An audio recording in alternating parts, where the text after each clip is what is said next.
Hello everyone, D-Not1 or D-Not12 of VG101 here with my Perdition Stride deck profile. I hope you liked our earlier upload today. And I know it didn't do too good. I mean, we just decided and we wrote down our top 5 clans, 2 for him, 2 for me, and 1 for each of us. So yeah. But anyway, hopefully we can get up there with the higher card fighters on YouTube. But yeah, this channel will be focused on top 5s and deck profiles and matches on CARDFIGHT area. So yeah, let's go ahead and get started with my Perdition Stride. Our starter is Dragon Knight Sadig, just because he helps with the burn of the deck. I did try with, where is he? Red Pulse Draco Kid, but I don't like him as much. I mean, with the ban of Conroe, we were really left with nothing. With the ban of Conroe, we were really left with nothing after that. And so, I have to admit, Red Pulse is he's a grade 3 searcher, of course. But Sadig, I run him as my starter because he really helps with burning. He really helps get those extra rear guards. He really follows the playstyle of Kagero. Grade 3s? We run 4 Perdition Imperial Dragon Draconic Overlord the Great. This card is literally one of the best overlords we've gotten, just because he goes back to the original Draconic Overlord's roots. See, where is he? Can I find him on here? Original Draconic Overlord. Yes, there he is. So it's basically the same thing. Once he attacks your rear guard, you can counterblast one and choose 2 cards from your hand to discard them. Then you can stand him and his Legion there. He really goes back to the original Overlord.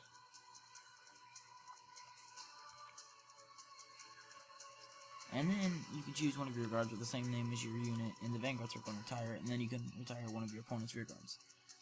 Also helps. And then we run 4 Perdition Dragon Vortex Dragonoot, and I really like how they brought back Vortex Dragon as Vortex Dragonoot.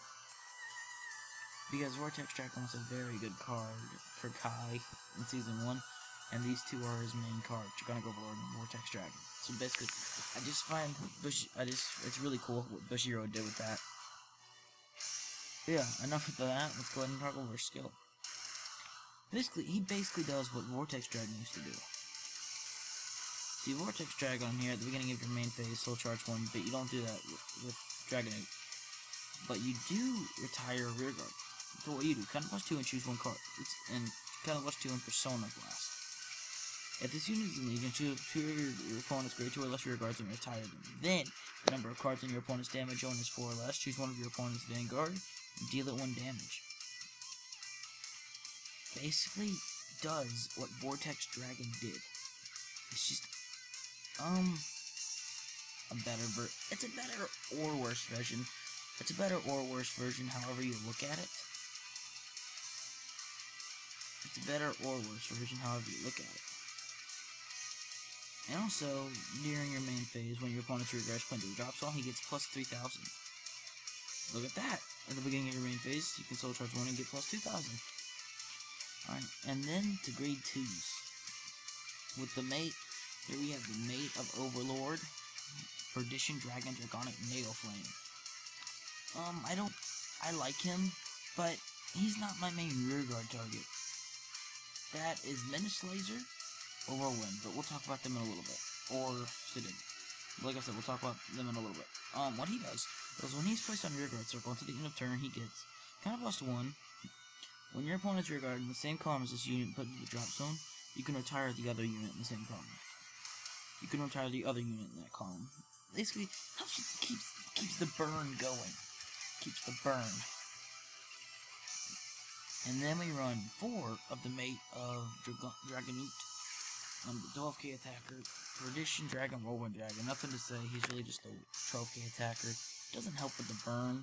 He just help get that damage in on the Vanguard, or just deal more damage, or just get rid of rear guards. Then we run 2 Menace Laser. He is like Neoflame, but at the same time he's not. Okay, counterblast 1, he's placed on the rearguard circle if you use the Perdition Vanguard. you can choose a rear guard in the same column as this unit on your opponent's field and retire it. So basically it's just a better version. Well, it depends how you look at it. They're basically the same thing. But he's easier to get off. His is when your opponent's rear guard in the same column as this unit's for reduction. Then we run one Sig. He basically just powers up himself on a rear guard is put at the bottom with 5,000, so he's basically a 14k attacker when you retire something. He helps with the push. He helps with pushing.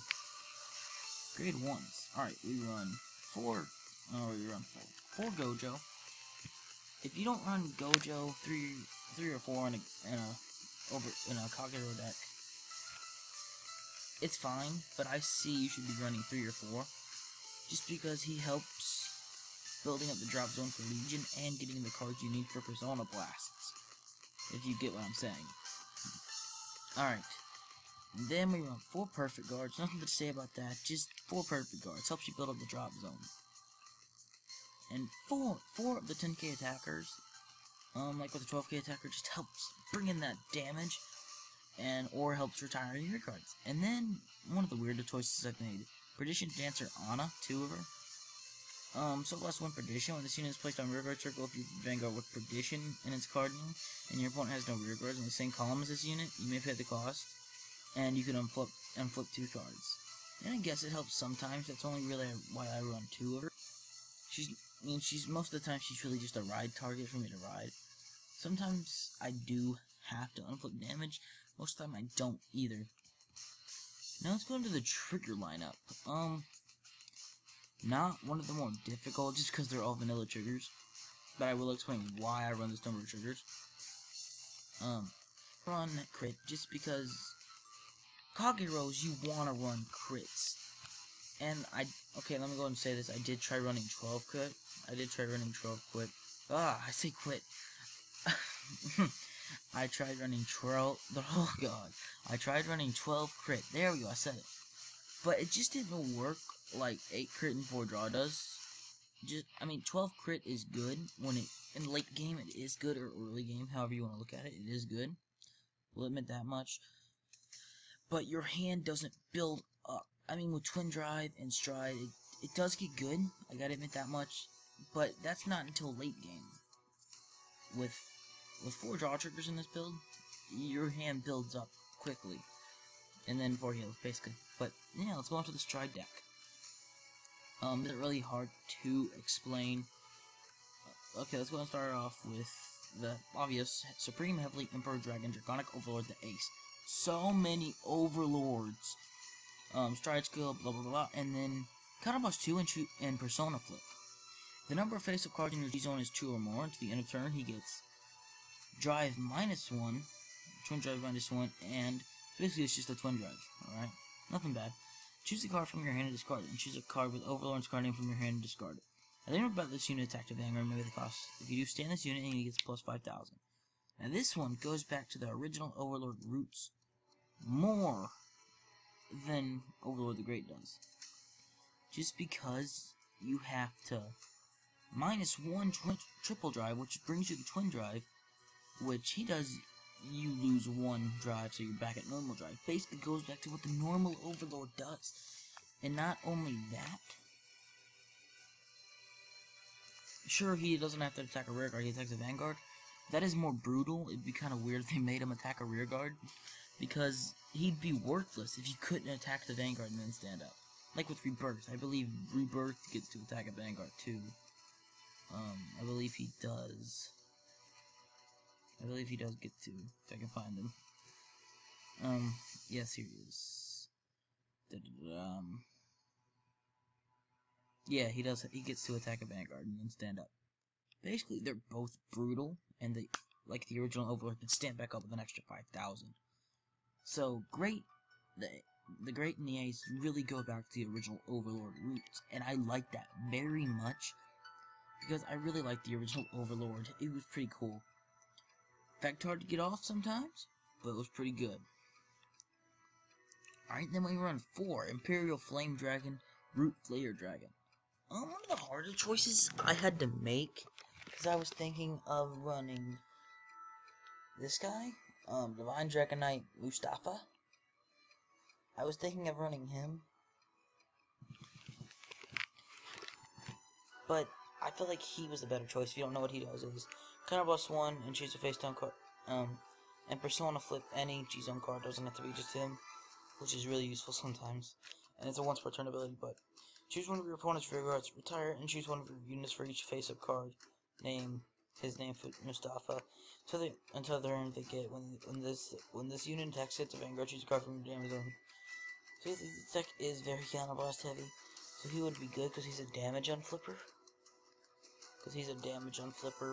But I like Root Flare better because all you have to do is it's a Persona flip, so no counterblast, and then retire a column. And you can retire a whole column, which is really useful. Which most of these cards only retire. Most of this deck retires columns. With combos between our 8 Vanguards and the grade 2s, you can really retire huge columns, like with these two. And Root Flare too, you can retire a column. I just like this deck. It's probably one of the best I built. At locals, it got me 3-1, which is really good. So yeah, guys, this is D-Not 12 of Vanguard 101, and I will see you guys next time.